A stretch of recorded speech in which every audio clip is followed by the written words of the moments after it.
अस्सलामुअलैकुम वरहमतुल्लाहि वबरकातुहू। आज की हदीस में हम पढ़ेंगे, खुदा के यहाँ बादशाह और गुलाम दोनों ही बराबर हैं। तो चलिए आइए आज की हदीस शुरू करते हैं, पढ़ते हैं।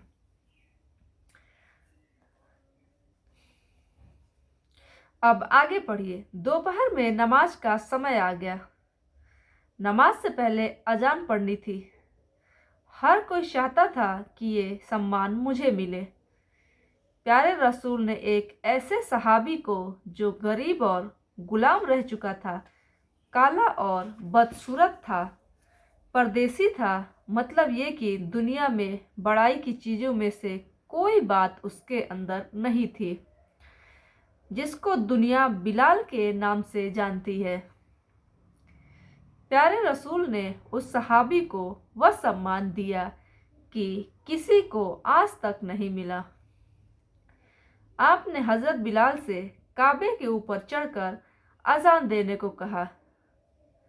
मक्के के बड़े बड़े सरदार एक गुलाम काले कलोटे को ये सम्मान और बड़ाई मिलते देखकर कि काबे के ऊपर चढ़कर अजान दे रहा है, सटपटा कर रह गए। प्यारे रसूल ने रहती दुनिया तक को ये मैसेज दे दिया कि इस्लाम में ऊंच नीच और भेदभाव के लिए कोई जगह नहीं है। सबसे छोटी बिरादरी का आदमी भी अपने कामों की वजह से बड़ी बिरादरी वालों से अच्छा हो जाता है।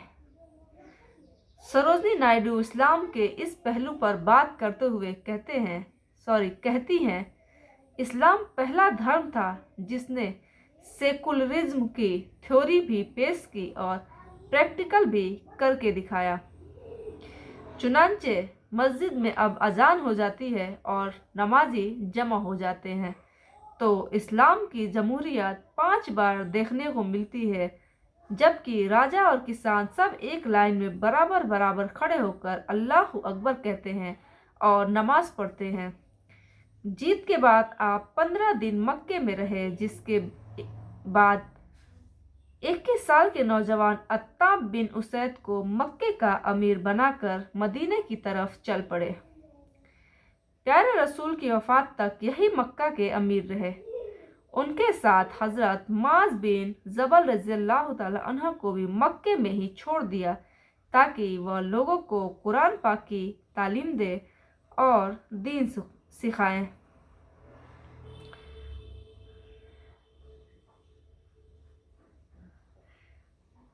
तो चलिए आज की हदीस से ही बंद करते हैं। आज की हदीस का मेन जो मुद्दा था वो था, इस्लाम में बादशाह और गुलाम दोनों ही बराबर होते हैं, बेशक बराबर होते हैं।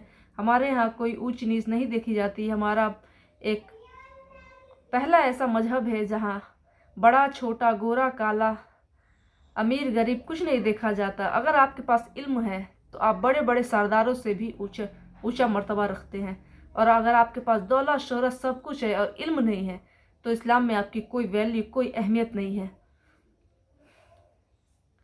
उम्मीद है आपको ये हदीस पसंद आई होगी और समझ में आई होगी, ये वाक़या आपको समझ में आया होगा। तो चलिए इसी के साथ आज की हदीस बंद करते हैं और इजाज़त दीजिए। कल फिर हाजिर होंगे एक नई हदीस के साथ, एक नया वाक़या पढ़ेंगे इंशाअल्लाह। तब तक के लिए दीजिए इजाज़त। अस्सलामु अलैकुम वरहमतुल्लाहि वबरकातुहू।